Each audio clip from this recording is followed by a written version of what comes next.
Alors, bonjour tout le monde, j'espère que vous portez toujours très bien. Donc, je me présente une fois de plus, je suis Exponentiel Fojo et aujourd'hui, je vous reviens avec une nouvelle vidéo dans laquelle on va parler toujours d'immigration. Et comme vous le savez déjà, je ne suis pas un expert des questions d'immigration, je ne suis pas un consultant, ni un conseiller, ni un avocat en immigration. Je suis simplement quelqu'un qui vous partage l'information parce que j'ai moi-même immigré au Canada en constituant la procédure par moi-même du coup. Je suis rendu à l'évidence que tout le monde est capable de constituer soi-même son dossier d'immigré au Canada. Comme vous le savez déjà, toutes les informations sont en ligne. Il suffit de prendre le temps de faire des recherches, de faire des lectures et normalement, avec un peu de patience, chacun de vous devrait être capable d'immigrer au Canada s'il remplit bien sûr les conditions. Donc, vous le savez, la plupart des programmes d'immigration demandent un certain nombre de conditions qu'il faut remplir et donc malheureusement tout le monde ne peut pas immigrer au Canada. C'est malheureusement l'information que beaucoup de personnes ne veulent pas accepter, ne veulent pas entendre, mais c'est le cas. Allez donc sur les différents sites, fouillez, lisez l'information, faites des recherches par vous-même et vous allez vous rendre compte que il y a vraiment rien de compliqué. Il n'y a pas d'informations cachées en fait. Aujourd'hui, on va parler du programme des candidats des provinces. Sur ma chaîne YouTube, j'ai déjà une playlist de vidéos qui parle en fait du programme des candidats de province dans laquelle je vous invitais à faire également ces programmes-là si vous tenez absolument à immigrer au Canada de ne pas seulement vous concentrer sur un seul programme, de regarder dans une seule direction, mais d'essayer de profiter de tous les programmes que vous êtes comme ça offerts et dans le but d'aller maximiser vos chances. Donc, pourquoi je vous parle du programme de Manitoba ce matin? Parce que pour moi, c'est un programme qui peut comme ça donner la possibilité à chacun de vous d'immigrer. Et on va le voir en détail comment en fait présenter une déclaration d'intérêt au PCM, donc le programme des candidats du Manitoba. Donc, rapidement, ils se sont dit qui peut présenter une déclaration d'intérêt. Donc, la présentation d'une déclaration d'intérêt est la première étape pour immigrer à titre de candidat au Manitoba. Donc, si vous êtes admissible à l'un des volets présentés dans notre demande, vous pourrez présenter une déclaration d'intérêt.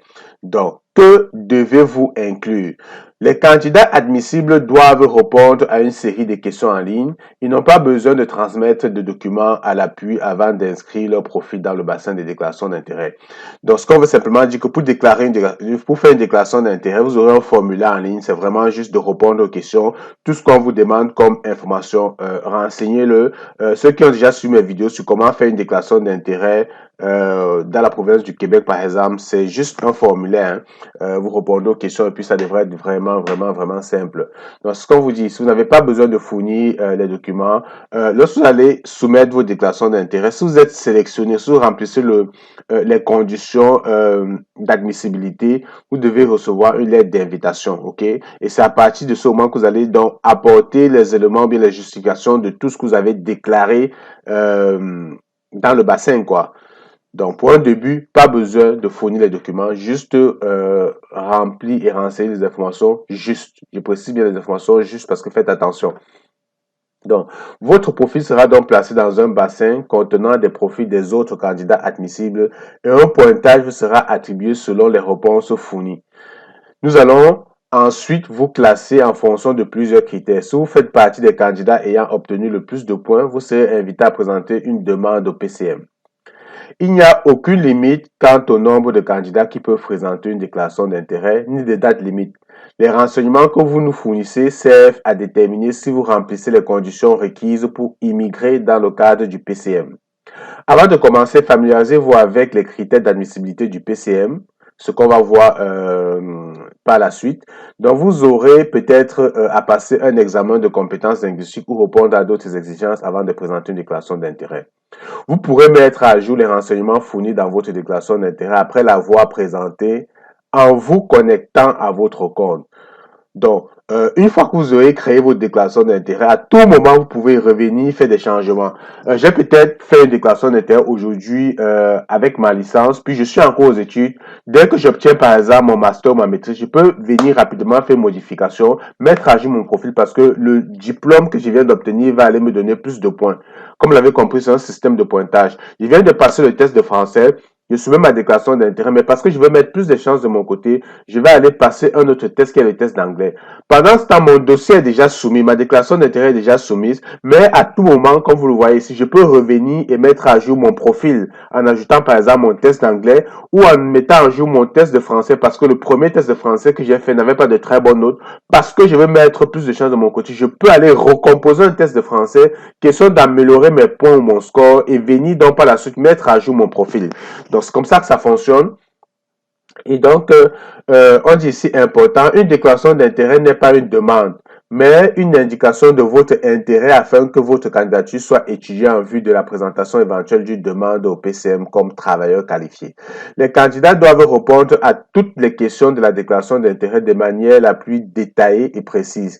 Si vous fournissez des renseignements faux ou trompeurs dans votre déclaration d'intérêt, cela pourrait être considéré comme une fausse déclaration et vous pourrez être interdit de présenter une autre déclaration d'intérêt pendant une période de 2 ans. Donc, le PCM réserve le droit de limiter ou d'exclure de la sélection des déclarations d'intérêt dans certaines professions qui font déjà l'objet d'une forte demande.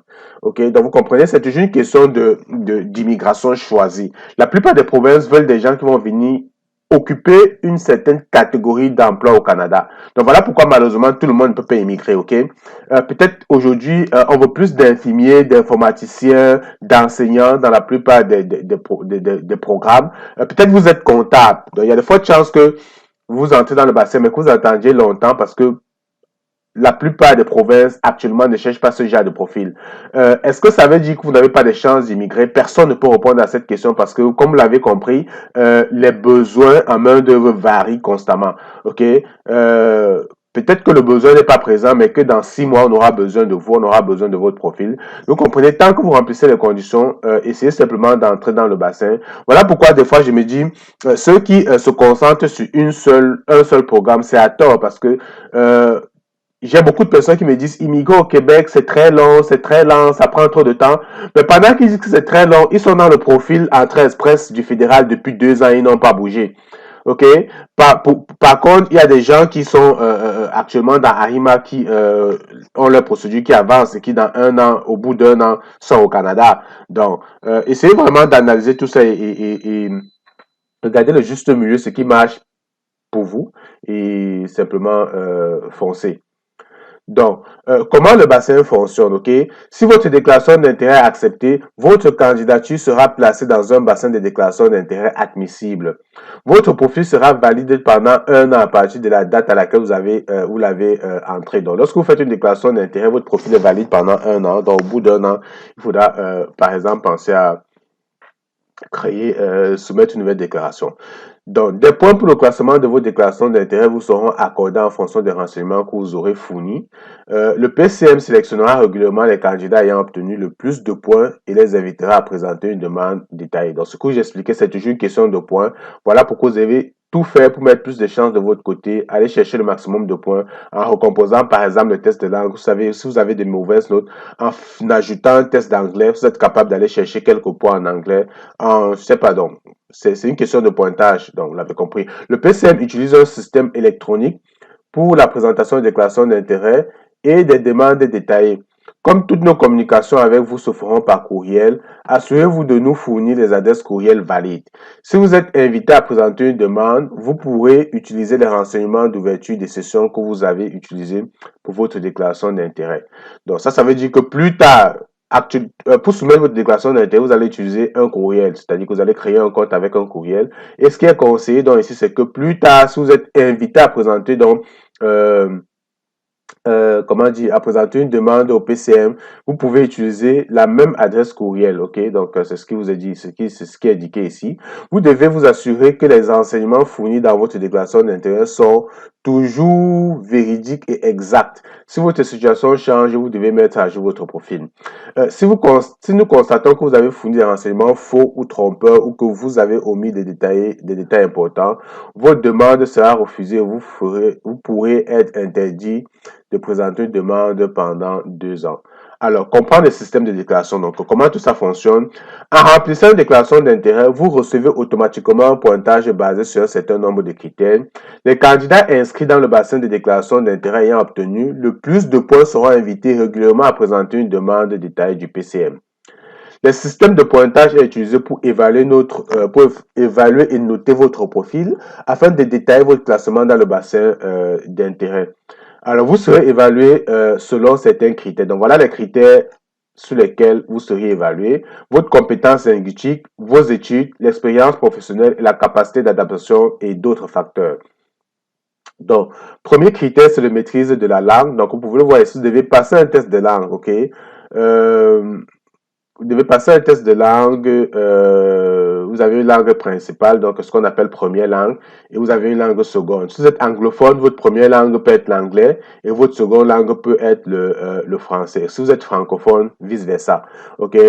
Donc, le NCLC, comment reconnaître son NCLC? Lorsque vous composez, vous aurez vos résultats au test de langue. Des fois, c'est B2, C1, C2, B1. Il y a une façon de faire la correspondance entre la note que vous avez obtenue et le niveau NCLC. Donc, j'ai une vidéo sur ma chaîne. Regardez la playlist Entrée Express. Je pourrais mettre le lien de cette vidéo en description de celle-ci. Vous allez voir donc comment dire, faire la correspondance entre les notes que vous avez sur votre résultat au test de langue et les scores NCLC. Ça permet en fait de savoir quel est le score NCLC que vous avez obtenu.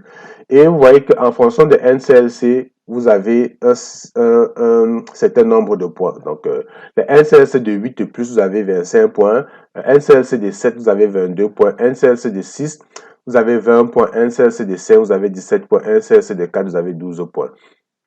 Donc, alors, ceci veut dire que, contrairement à l'entrée express qui demande d'avoir minimum NCLCD 7, parce que si vous n'avez pas au moins ce NCLCD 7, vous ne pouvez pas entrer dans le bassin entrée express.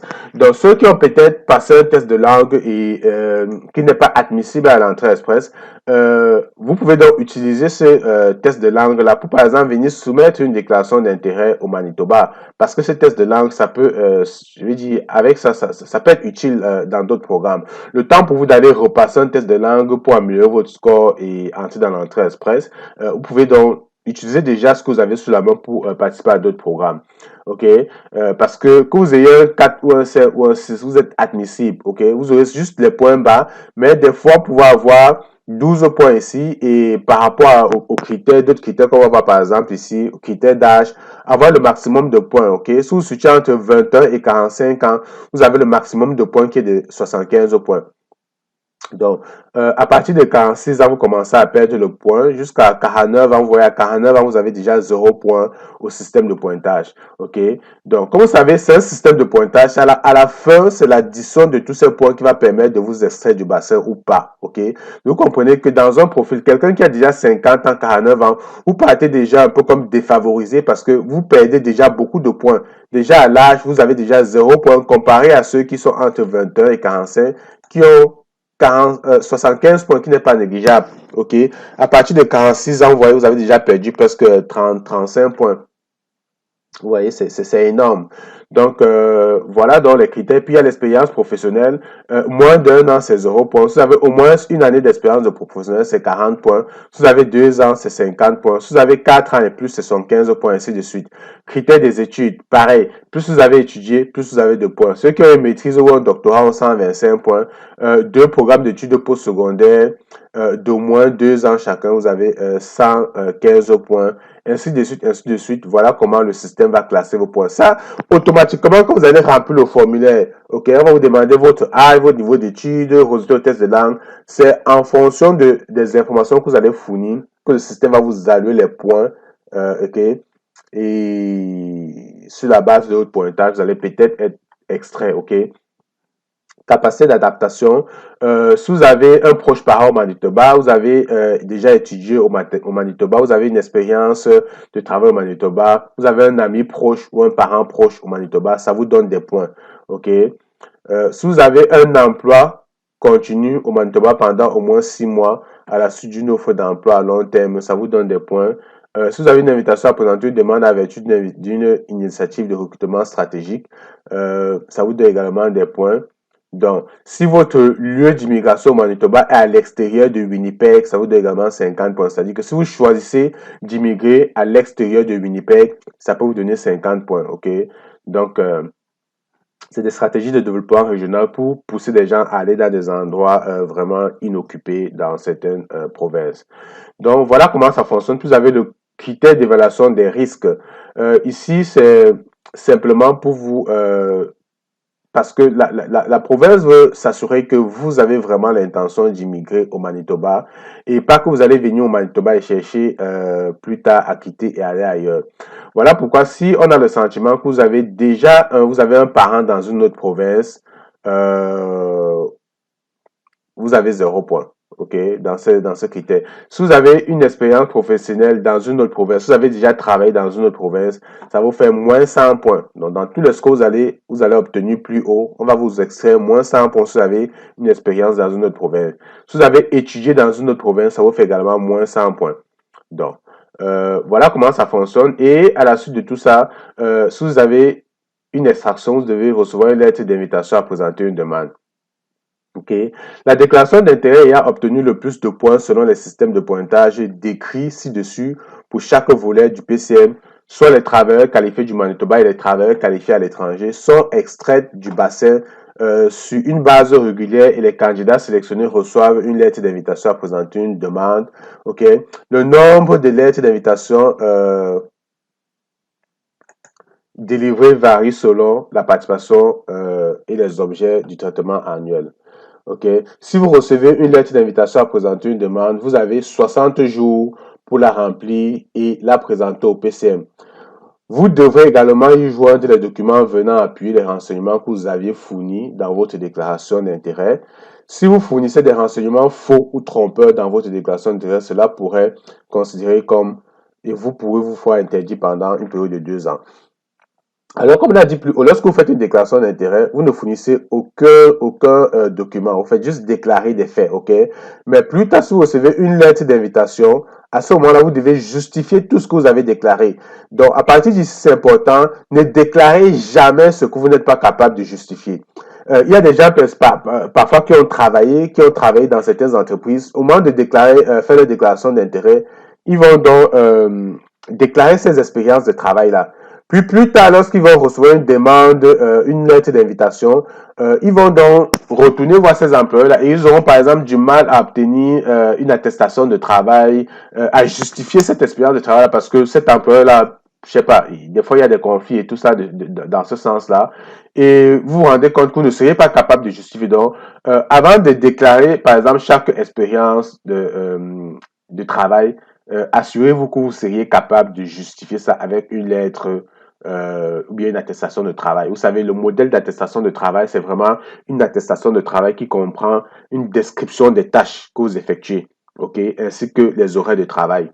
Donc, c'est important. Parfois, vous pouvez justifier également, ajouter également les pièces comme les fiches de paye, des trucs de ce genre. Vous voyez ici, on dit essayez d'améliorer votre pointage. Assurez-vous que votre profil est à jour et exact. Tout le temps que votre déclaration d'intérêt est active, vous pouvez mettre à jour votre profil en ajoutant de nouveaux renseignements. Certaines démarches peuvent vous aider à augmenter votre pointage et les chances de recevoir une lettre d'invitation et présenter une demande. Bon à savoir. Par exemple, vous pourriez améliorer les résultats de votre examen de compétences linguistiques en passant un autre examen de langue. Améliorer votre niveau scolaire. Acquérir de plus d'expérience professionnelle. Vous comprenez que si immigrer au Canada, c'est vraiment votre projet de vie, ok? Si vous avez décidé que vous devez immigrer au Canada, étant donné qu'il y a des critères, il y a des facteurs, vous devez mettre toutes les chances de votre côté, et tout ça repose sur des points. Vous comprenez que vous devez tout le temps essayer de travailler pour améliorer vos points. Même si vous êtes déjà dans le bassin, OK, pour vous faire extraire, parce que le bassin, c'est comme une compétition. Vous n'êtes pas seul dans le bassin. Il y a d'autres candidats dans le bassin qui sont plus forts que vous. Vous avez peut-être 45 ans, vous avez des gens de 30 ans et moins dans le bassin. Vous avez des tests de langue avec des NCLC de 6, de 5. Vous avez des gens dans le bassin qui ont des NCLC de 8, de 9, bref, de 8, autant pour moi, et de 9, même voire de 10. OK? Vous avez des gens qui ont passé un test d'anglais pour aller multiplier les chances. Vous avez des gens qui ont une maîtrise, un doctorat pendant que vous avez votre baccalauréat ou juste votre bac plus 2.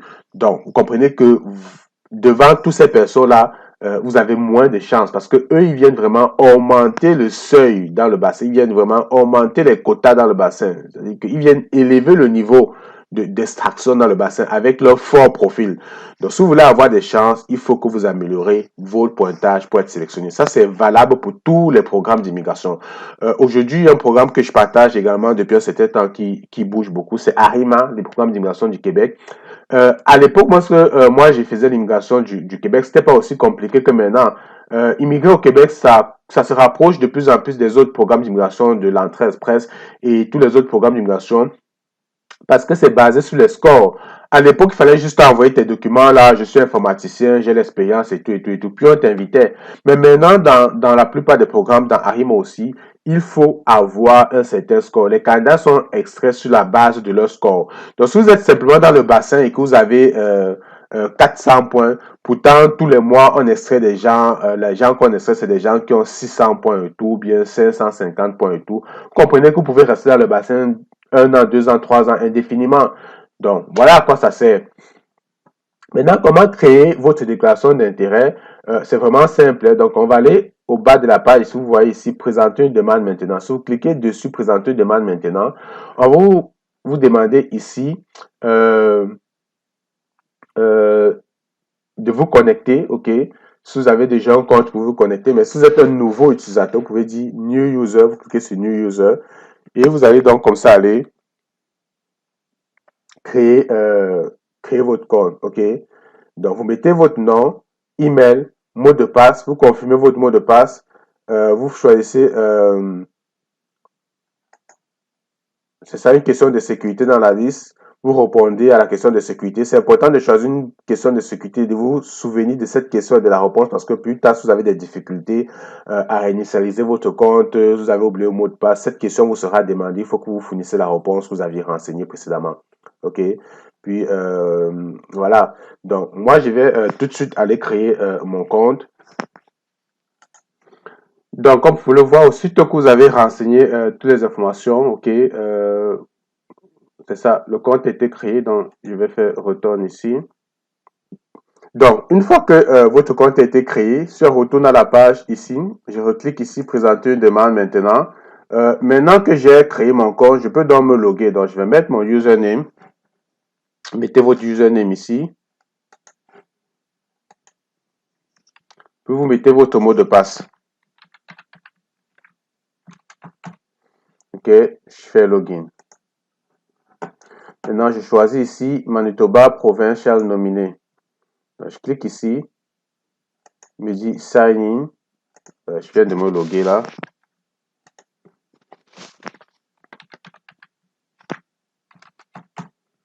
Je me connecte de nouveau. Login. OK. Donc, on est ici. Ici, on demande I am and est-ce que je suis l'applicant ou je suis un représentant? Donc, étant donné que c'est vous qui faites votre propre déclaration d'intérêt, vous n'êtes pas un représentant, vous n'avez pas confié vos dossiers à un représentant. De toutes les façons, si vous êtes un représentant qui fait le dossier pour quelqu'un d'autre, c'est représentant, mais si vous le faites pour vous-même, applicant, vous cliquez sur Next. Registre détail, first name, last name.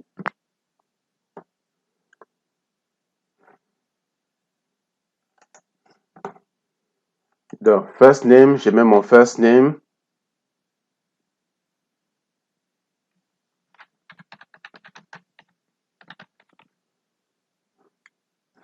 Ici, on dit en soumettant votre déclaration d'intérêt, vous acceptez que vous avez l'intention de vivre au Manitoba, yes. Maintenant, vous êtes intéressé par quel programme?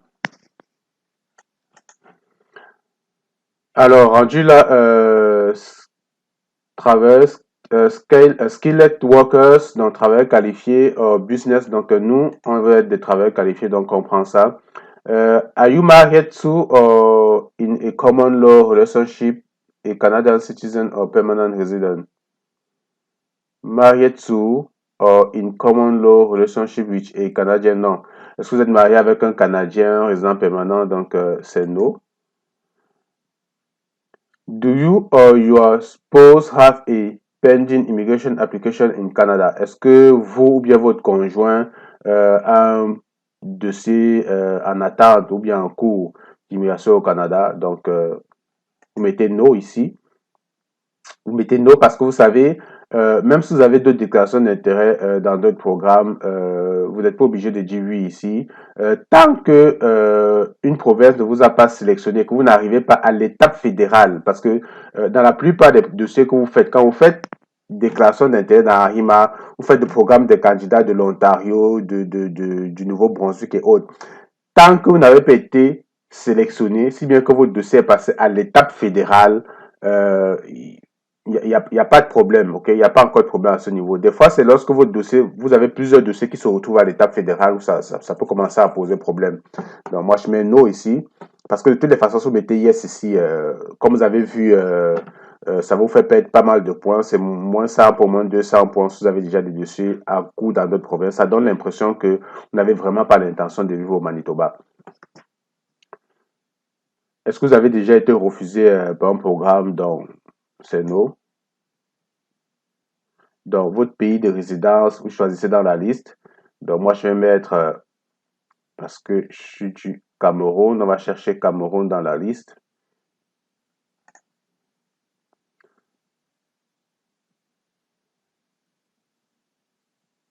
Donc, vous devez donc rentrer ici votre CNP, OK?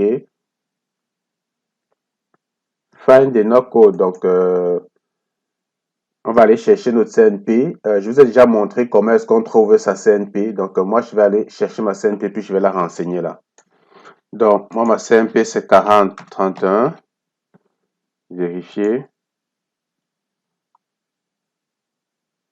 Effectivement, c'est ça. Secondaire, enseignant, OK.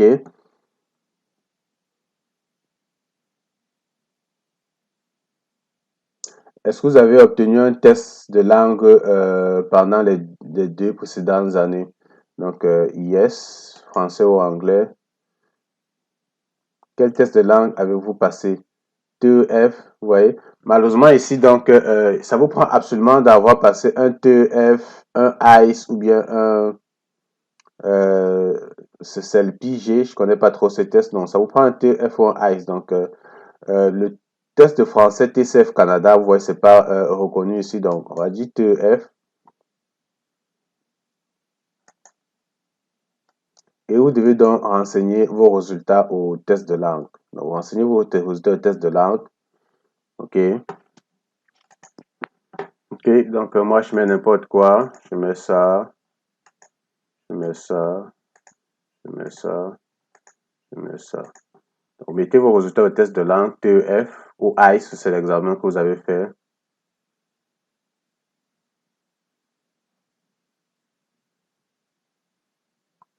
Donc, si vous renseignez les notes, ils seront enregistrés et vous ne pourriez pas les changer plus tard. Est-ce que vous voulez vraiment poursuivre? Donc, vous faites OK. Donc, OK, je suis d'accord avec ça.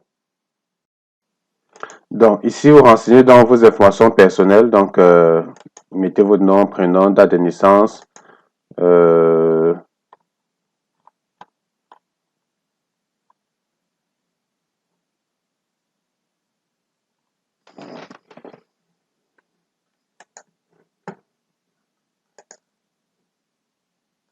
des informations supplémentaires.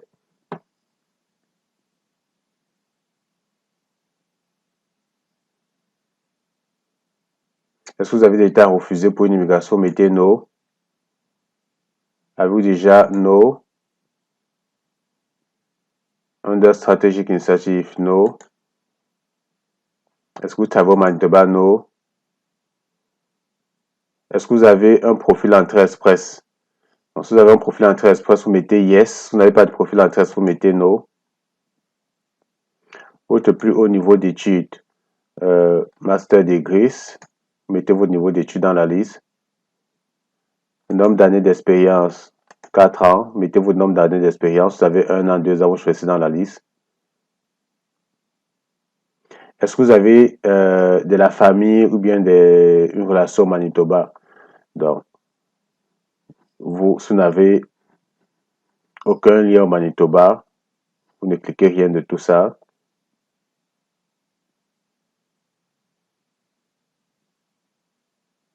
Donc, quel examen avez-vous passé? Vous devez entrer ici. Là, il dit le numéro d'identification de votre examen, la date à laquelle vous avez passé votre examen.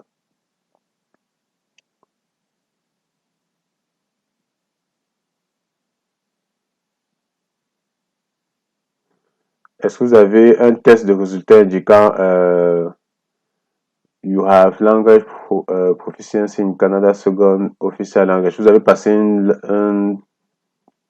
ce test de langue en fait, donc qui justifie que comment dire, un second test de langue.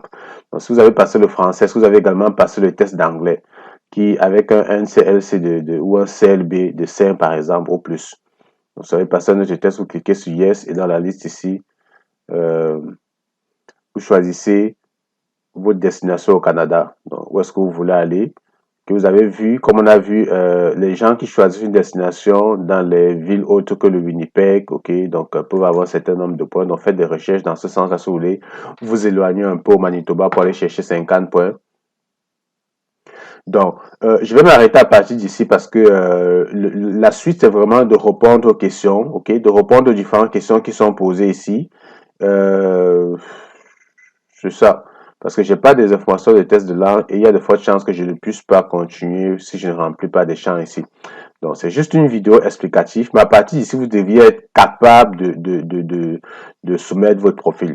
Donc, c'est simplement de faire des modifications et chaque fois de faire next, next, next jusqu'à la fin, vous allez soumettre votre profil, ok? À la fin, on va vous dire votre profil a été soumis. S'il y a des erreurs, essayez de voir où est-ce qu'il y a des erreurs et changer les informations. Mais je pense que rendu là, vous devez être capable d'aller jusqu'à la fin et de soumettre une déclaration d'intérêt. Donc, ici, on demande quel montant vous devez avoir lorsque vous allez immigrer au Canada, au Manitoba. Donc, vous pouvez cliquer sur le point d'interrogation ici.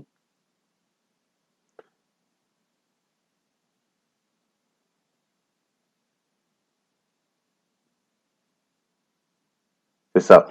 Donc, ici, on dit pour les moyens de subsistance, chaque candidat doit démontrer qu'il a minimum 10 000 $, plus 2 000 $ pour chaque accompagnant ou bien chaque membre de la famille. Donc, si vous êtes seul, vous mettez 10 000 $. Si vous avez un enfant, deux enfants, trois enfants, un conjoint, chaque fois vous ajoutez 2 000 $ et vous mettez. Ça, c'est un argent que vous devez justifier que vous l'aviez dans un compte bancaire, par exemple, lorsqu'on vous demande justement de prouver ces éléments-là.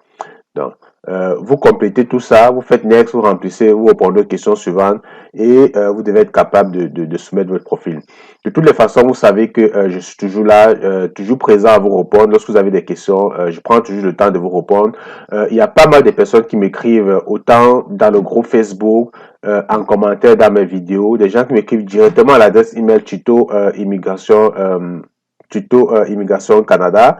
Je reçois beaucoup de courriels, beaucoup de mails. Donc, pour ceux qui ont l'habitude de m'écrire, savent que je prends toujours le temps de vous répondre. Si je vous réponds pas, sachez que c'est parce que je suis vraiment pris par mes multiples occupations et dès que j'ai une minute, je prends le temps, toujours le temps de vous répondre. Donc, regardez ça et essayez de faire des recherches par vous-même. Il y a certainement d'autres vidéos sur Internet qui vous montrent comment soumettre une déclaration d'intérêt au Manitoba. Si cette vidéo n'est pas complète, peut-être qu'il y a d'autres personnes qui ont certaines informations que je n'ai pas pour compléter la vidéo ici. Mais le but pour moi, c'est vraiment de mettre ça dans votre viseur, de savoir qu'il y a d'autres façons d'immigrer au Canada, qu'il y a d'autres possibilités, d'autres éventualités. Et si tu as aimé la vidéo, je t'invite donc à liker la vidéo puis partager. Partage la vidéo parce que ça permet comme ça à l'algorithme de YouTube de faire circuler l'information et de permettre en fait que dans la communauté, d'autres personnes qui veulent également immigrer au Canada saisissent effectivement ce type d'opportunité pour réaliser en fait leur rêve, hein, comme toi. Donc, et surtout, si tu n'es pas encore abonné à la chaîne, abonne-toi parce que j'aimerais que cette chaîne atteigne les 10 000 abonnés d'ici la fin du mois de mars, parce que ça va bientôt faire 3 ans comme cette chaîne YouTube existe, et puis c'est pas normal qu'une chaîne comme celle-ci, avec la qualité du contenu qui est partagé ici, qu'on n'ait pas encore atteint les 10 000 abonnés. Donc, like la vidéo, partage si tu n'es pas encore abonné, abonne-toi, et on se retrouve dans une prochaine vidéo.